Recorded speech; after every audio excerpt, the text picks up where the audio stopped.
Et nous sommes de retour au plateau pour la suite de cette émission. Nous abordons notre deuxième sujet. Nous parlons à présent du Cameroun et de la présidentielle. Le Conseil électoral invalide la candidature de Maurice Kamto. Le chef de l'opposition camerounaise, Maurice Kamto, ne sera pas donc sur la liste électorale pour la présidentielle d'octobre prochain. Sa candidature a été invalidée par ELECAM, la commission électorale du Cameroun. On lui reproche plusieurs faits, dont sa candidature d'ailleurs portée par le Manidem, qui a aussi présenté un autre candidat, ou du moins c'est un groupe dissident, a aussi présenté sa candidature au niveau du Manidem. On sait que le MRC de Maurice Kamto n'avait pas rassemblé les conditions légales nécessaires pour porter un candidat à ces élections présidentielles, puisqu'ils n'ont pas eu de représentants au niveau du Parlement ni au niveau des conseils municipaux. Maurice Kamto est donc porté par le Manidem, qui finalement ne lui permettra pas d'être candidat, en tout cas selon les arguments avancés par ELECAM. Nous en parlons avec nos invités. Ce ne sera pas bon cette fois-ci pour Maurice Kamto. Il ne sera pas candidat à cette élection présidentielle prévue pour le 12 octobre prochain. Adam.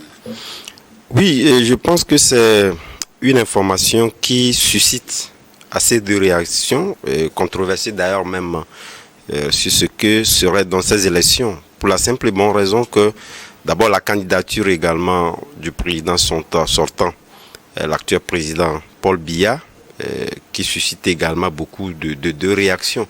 Donc, face à lui, nous savons que l'unique candidat ou l'unique candidature est assez sérieuse, qui puisse plus ou moins faire le poids si nous prenons surtout les élections, les dernières élections, où Maurice Kamto fait figure, en tout cas, d'une opposition digne de ce nom, on s'y attendait le moins. Ne serait-ce que d'abord pour la stabilité de l'environnement politique au niveau du Cameroun.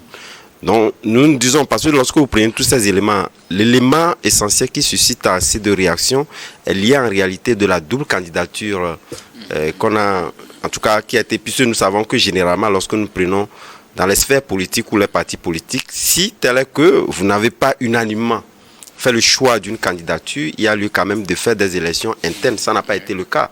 Donc tout le monde était d'accord que ce soit Maurice Kamto qui puisse donc représenter le Manidem.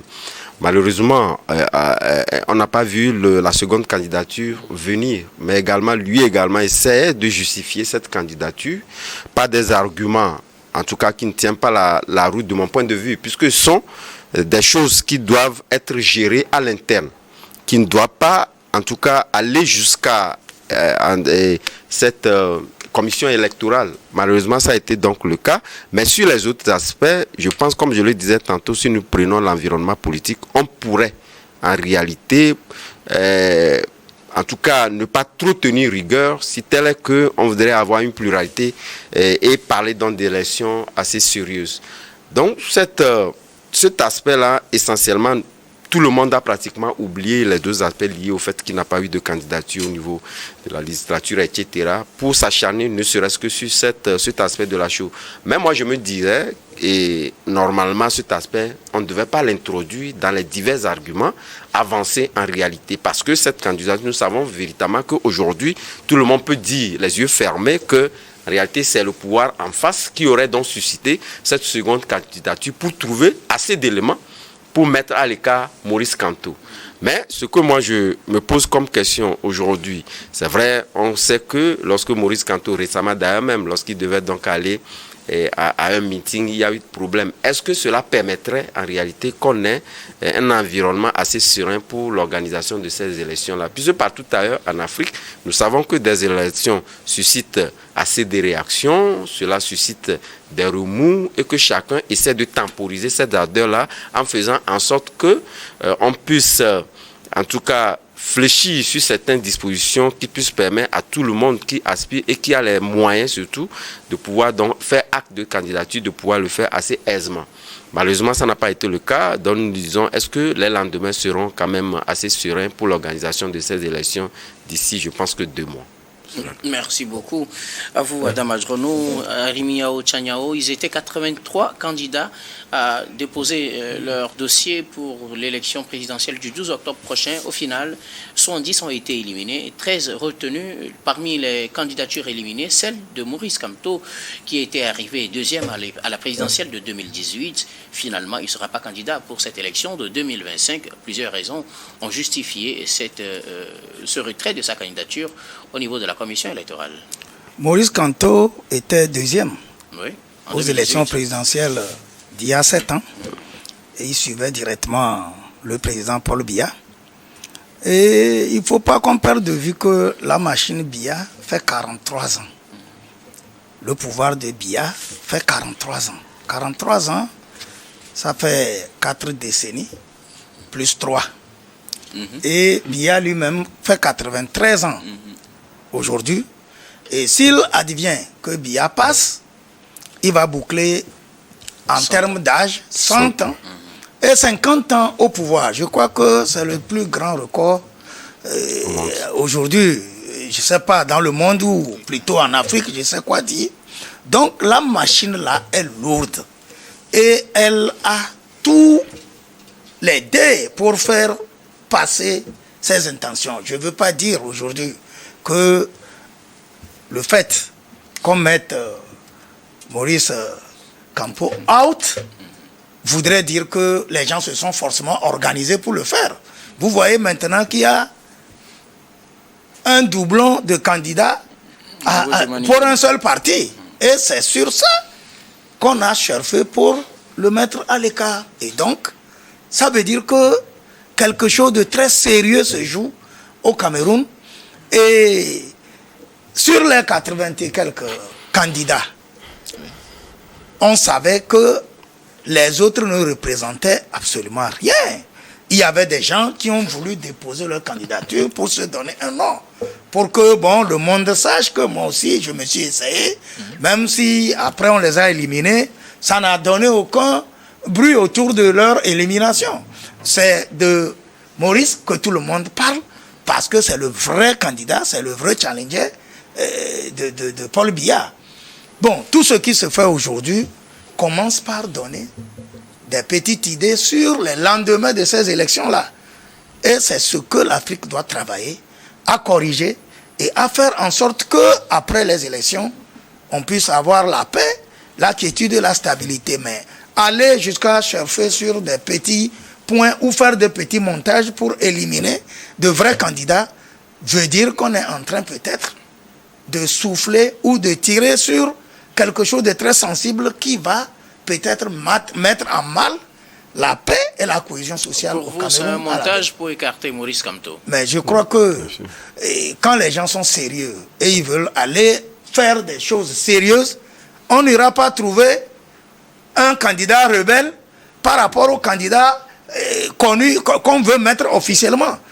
Donc le rebelle, le second candidat, aurait fait sa candidature de façon insidieuse pour créer la situation que nous vivons aujourd'hui. Et ça a un prix, ça a une explication en termes politiques. Merci beaucoup. À vous, Rimiao Tchaniao, Gabin Adjaro, la candidature de Maurice Kamto écartée pour cette présidentielle d'octobre prochain au Cameroun. Ouais, j'avais envisagé tout le scénario sauf ça. Et je peux dire que le pouvoir de Biya est tombé très bas en écartant un challenger. Ça veut dire que ce sont des gens qui ont peur de la compétition. Parce que Maurice Kamto représente l'alternative crédible aujourd'hui pour les Camerounais. Et c'est lui que les Camerounais portent pour changer potentiellement Paul Biya à la tête du pays. Ce pays-là a besoin de renouveau.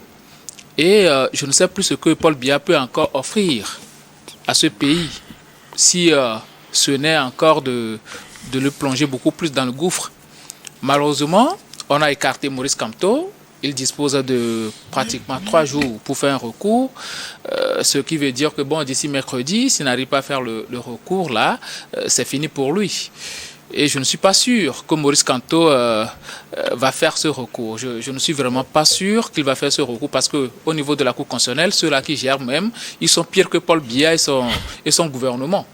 Donc, c'est une situation très compliquée et les motifs sur lesquels se sont basés les camps pour éjecter la candidature de Maurice Kamto, moi, personnellement, ça m'a fait rire.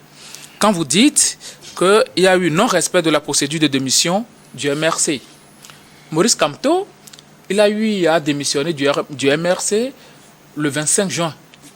Ensuite, il a notifié la décision au ministère de l'administration territoriale avant d'intégrer le Manidem le 27 juin. Donc, toute la procédure a été suivie. Maintenant, il a eu à déposer la candidature le 18 juillet passé. Qu'on dit que non, la signature de la candidature n'a pas été faite par une autorité compétente. Je ne sais pas ce qu'on veut mettre dans autorité compétente, quand on sait très bien que c'est le commissaire qui a signé le dossier de candidature de Maurice Kamto. Donc, on va me dire qu'un commissaire n'est pas une autorité compétente. C'est ce qu'on veut nous faire croire. Et aujourd'hui, on lui oppose aussi l'article 121 qui dit que pour être candidat indépendant, si jamais vous avez déjà milité dans un parti politique, il faut prouver que 12 mois précédant la candidature, vous ne militiez plus dans ce parti politique-là. Maurice Kamto ne s'est pas présenté en tant que candidat indépendant. Il a été porté par le Manidem. Et c'est le bureau politique du Manidem qui a décidé du choix de Maurice Kamto. Kamto ne peut pas se présenter avec le MRC parce que, n'ayant pas participé aux élections législatives de 2024, il n'a pas de représentant sur le territoire national. Or, pour être candidat, il faut avoir des députés à l'hémicycle. Raison pour laquelle il s'est allié au Manidem. Et c'est le bureau politique, les leaders du Manidem qui ont décidé du choix porté sur Maurice Kamto. Mais si aujourd'hui on nous brandit le fait que bon voilà, il y a un autre candidat qui a postulé, mais quel bureau politique a porté le choix sur ce candidat-là? Il va falloir qu'on nous le prouve. Et le monsieur il est venu déposer sa candidature et puis il est retourné dans son village. Il est dans une fédération du Manidem. Il est venu déposer sa candidature et puis par après il est retourné au village. Ça veut dire que c'est un monsieur coopté pour venir faire du mal à Maurice Kamto. Mais quand on est un organe organisateur des élections, on prend toutes les mesures pour vérifier tous les contours. Celui-là qui était venu déposer la candidature, quel bureau politique l'a élu et l'a porté comme candidat à la tête du Manidem, pouvant postuler pour les élections futures. Donc, moi je me dis, on parle beaucoup des pays africains, mais est-ce qu'au Cameroun, on marche sur la tête? Parce qu'on sait très bien que peu importe ce que Maurice Kamto va faire lors de ces élections-là, on va proclamer Biya vainqueur. Je ne suis pas sûr que l'ELECAM et la Cour constitutionnelle vont proclamer Kamto comme président de la République en présence de Paul Biya. Ceux-là qui sont à la Cour constitutionnelle, ce sont des amis très proches de Paul Biya, donc ne disent plus véritablement le droit. Ils parlent compte tenu des besoins de Paul Biya. Mais au moins, faites en sorte que le jeu soit un peu plus crédible aux yeux de tout le monde, en acceptant un candidat crédible pour aller à ces élections-là. Même si Paul Biya sort avec 51%, bien 55%, au moins, on aurait pu dire qu'il y a eu du challenge, il y a eu des élections, il y a eu une compétition. Mais il y a eu 81 candidatures, il y a seulement 13 qui ont été retenues. Il y a des jeunes qui ont été retenus, mais ces jeunes-là n'ont jamais fait leurs armes en politique. L'alternative crédible aujourd'hui, le véritable challenger de Paul Biya, c'est Maurice Kamto. Et on a fait sortir des arguties qui ne tiennent pas la route pour l'éjecter de la liste des potentiels candidats à ces élections. Vraiment, c'est très compliqué ce qui s'est passé au Cameroun, mais si vous n'avez pas le pouvoir, vous n'avez pas le pouvoir des armes, vous n'avez pas la puissance militaire, vous n'avez pas la puissance de l'argent, vous ne pouvez que subir. Et Maurice Kamto, il va se fâcher, mais ne pourra rien faire. Merci à vous, Gabin Adjao. Alors, Adam Adjronou, je reviens à vous. Maurice Kamto écarté, on le disait, il était le deuxième lors de la présidentielle de 2018, chef de file de l'opposition. On connaît aussi ce qui s'est passé à son retour au pays, sa sortie, son foule qu'il a voulu faire et qui n'a pas finalement eu lieu. Aujourd'hui, que peut-on envisager comme conséquence de ce retrait ou bien de cette invalidation de sa candidature sur cette élection présidentielle qui se profile à l'horizon? Tout simplement parce que je pense que la mouvance présidentielle a peur d'une compétition où des opinions sont assez contrariées. Et justement, Gabin le disait tantôt, lorsque nous parlons de conséquences pour ceux qui connaissent en réalité l'environnement politique au Cameroun, il est très difficile, c'est vrai qu'il y aura des contestations, des appels à manifestation, mais en réalité, cela ne donnera pas, en tout cas, gain de cause. Tout simplement parce que nous savons que l'environnement politique est assez verrouillé et ces élections seront une énième élection non ouverte en réalité.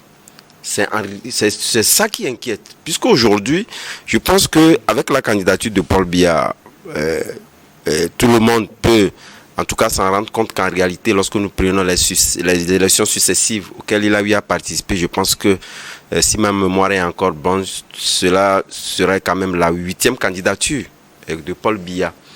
Et lorsque vous voyez en réalité les scores qui sont pour la plupart du temps donnés, on sait qu'en réalité, lorsque nous avons une candidature comme celle de Maurice Kamto, il ne va pas à ces élections en réalité pour gagner. Il ne va pas à ces élections pour gagner entre griffes, parce que moi je me dis toujours, ce que nous avons vu dans des pays, même si on sait que l'histoire du Cameroun ne permet pas de le dire de facto, mais on sait qu'il y a toujours eu des arguments qui font état que nous avons des élections toujours ouvertes, mais la stratégie sur le terrain aussi ont toujours milité en faveur du parti au pouvoir. Donc, quoi qu'il en soit, on n'a pas une résistance, mais ce qui, en fait, le schéma qui se dessinait, qui fait peur, qui a conduit à arrêter à cela, parce que j'ai essayé de fouiller un peu lorsque nous prions Dieu donner Yebega, qui est en tout cas ce pion libre qui est allé donc perturber les choses.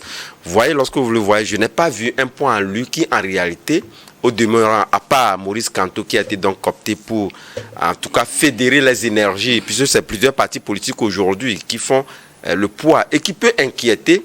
C'est pas lui en réalité qui doit, en tout cas, représenter s'il y avait d'autres alternatives. Donc je me dis, à part ces 8 jours, si tel est que on veut en réalité aller à ces élections avec ce schéma qui est à terre d'être coordonné, il faudrait quand même qu'on puisse positionner une autre candidature au lieu d'aller réclamer, parce que les 8 jours seraient déjà passés et on n'aura plus d'alternative si tel est que les arguments avancés ne militaient pas en faveur de Maurice Kamto comme candidat. Donc il faudrait quand même que... Quelles conséquences pour ce retrait de la candidature de Maurice Kamto? Donc la conséquence, c'est qu'on aura toujours des élections qui seront toujours contestées. On va encore avoir des manifestations pour contester la réélection de Paul Biya. En réalité, c'est ce à quoi l'on devait s'attendre, sinon une conséquence directe. C'est déjà acté, Paul Biya sera réélu. En tout cas, Arimiao Tchanyao, Maurice Kamto écarté, quelles conséquences peut-on imaginer? Est-ce que cela peut avoir un impact sur l'organisation de ces élections? Ou bien, comme on le dit, le chien aboie et la caravane passe? Bon, de toutes les façons, il a dit que d'ici mercredi, il a une marge pour faire un recours. Voilà. Peut-être que le recours va porter, peut-être que le recours ne portera pas. Mais si le recours ne porte pas, à l'issue des élections, le soir des élections, Paul Biya passera. Parce qu'en fait, le vrai challenger de Paul Biya, c'est lui qu'on est en train d'écarter aujourd'hui, donc il passera. Et les pro-Kamto sortiront forcément ou porteront des réserves quant à ce qui concerne la fiabilité, le résultat sorti des urnes, la réélection de Paul Biya. Ils vont porter des réserves. Et le pays, il va connaître davantage de troubles. C'est la conséquence immédiate que je vois. Mais je me dis que il peut y avoir beaucoup de paramètres qui poussent le pouvoir de Yaoundé à forcément trouver une raison pour écarter Maurice. Il se peut que ils ont eu des informations. Ce n'est pas parce qu'on croit que ce pouvoir a pris beaucoup d'années qu'on irait penser également que ce serait facile qu'il passe. Il peut y avoir des surprises. Une élection, elle reste une élection. On peut aller à cette élection et l'ELECAM et la Cour constitutionnelle finissent par proclamer un autre vainqueur. C'est possible. S'il est de taille, il bat bien campagne et que les Camerounais s'orientent vers la personne-là. Surtout que Paul Biya est difficilement visible aujourd'hui. C'est quelqu'un qu'on voit rarement. C'est quelqu'un qu'on sait qu'il est sérieusement épuisé. On ne sait jamais. Peut-être qu'il y a des raisons qui poussent les gens à faire à ce que l'adversaire... C'est pour éviter une grosse déception? Pardon? Pour éviter une grosse déception? On ne sait jamais. Peut-être c'est pour éviter une grosse déception qu'on a commencé par faire ce travail avant même que les élections n'arrivent. Mais attendons de voir. Comme il y a la possibilité de faire le recours, il se peut que le recours passe et que le challenger vraiment soit bien joué. En tout cas, vous êtes encore optimiste. On attend donc de voir jusqu'à la fin de cette semaine ce qui sera décidé définitivement par rapport à la candidature de Maurice Kamto. Selon vous, alors, Gabin Adjaro, quelles conséquences imaginer pour ce retrait, du moins pour cette première étape au niveau de la commission électorale, de la candidature de Maurice Kamto? Bon, il n'y aura même pas de deuxième étape. Ce que la Cour constitutionnelle va dire, c'est ce que déjà l'ELECAM a déjà confirmé. Ils vont juste se baser sur ce fait-là et puis ça avance. Maurice Kamto n'a pas de pouvoir au Cameroun, il faut pas se leurrer. Et l'espace de liberté est très fermé. Déjà pour simple bain de foule, on lui a refusé. Il n'était même pas sorti de sa maison. Ça veut dire qu'on ne va même pas lui permettre de faire appel à manifestation, quoi que ce soit. Les gens vont ruminer leur colère et puis bon, ça va passer crème. Maintenant, ce qui se passe au RDPC, c'est juste qu'ils sont en train de préparer la succession de Paul Biya, Ngongo et puis Franck Biya avec en connivence Chantal Biya sont en train de tout préparer pour que bon, après Paul Biya, qui a encore notre Biya au pouvoir. Donc c'est ce qu'ils sont en train de faire. Et nul n'est sûr que Paul Biya va passer la barre de ces 7 ans de mandat encore une fois. Donc, si jamais ça arrive, comme ça se passe la plupart dans nos pays, ben on va faire venir le fils comme quoi il va terminer le mandat du papa. Donc c'est ce qui se passe et c'est ce en quoi les gens sont en train de voir l'avenir. Sinon, dans les normes, quand tu vois Maurice Kamto aujourd'hui, lui, il va poser les jalons quand même d'une succession crédible à Paul Biya parce que c'est lui qui est sur le terrain et tout. Mais si aujourd'hui on rejette sa candidature et puis on veut faire émerger d'autres jeunes, parce qu'il y a certains jeunes qui hier militaires au sein du RDPC qui ont postulé aujourd'hui dont les candidatures ont été acceptées.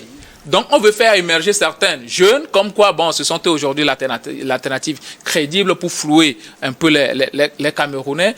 Bon, l'inculture politique aussi dans nos pays, ça nous fait véritablement du mal. Les gens auront du mal à lire entre les lignes. Et puis bon, voilà, quoi, les élections vont se passer. On va dire qu'il y a eu des candidatures. Les jeunes ont eu 2%, 3% et autres. Là, Paul Biya s'en est sorti avec 80 ou bien 87%. Et puis bon, la vie continue. Ils vont faire en sorte que bon, l'armée fasse allégeance peut-être à son fils Franck après que son papa ne sera plus là. On ne souhaite pas la mort de quelqu'un. Mais à cet âge-là, on peut dire qu'il est beaucoup plus vers la fin qu'au début de sa vie. Donc moi, je suis un peu outré par rapport à ce genre de choses que bon, nos pays africains soient toujours à la traîne avec des histoires de « je veux conserver le pouvoir, je veux rester au pouvoir ». Or, tu ne proposes absolument rien aux pauvres populations. Tu vas battre campagne avec de sardines et du pain. Vous faites campagne, vous faites des assises, des meetings avec la photo du président sans lui-même, il n'est pas présent. Vous mettez la photo du président juste là, on est en train de battre campagne pour Paul Biya. Tout ça, c'est vraiment désastreux. On est sur un continent déjà très compliqué, mais le Cameroun, je peux dire, c'est un autre continent à part le continent africain. Merci beaucoup à vous tous pour vos contributions. Nous arrivons à la fin de ce sujet également. Nous allons marquer la pause pour le journal, puis on reviendra tout à l'heure pour la suite de cette émission.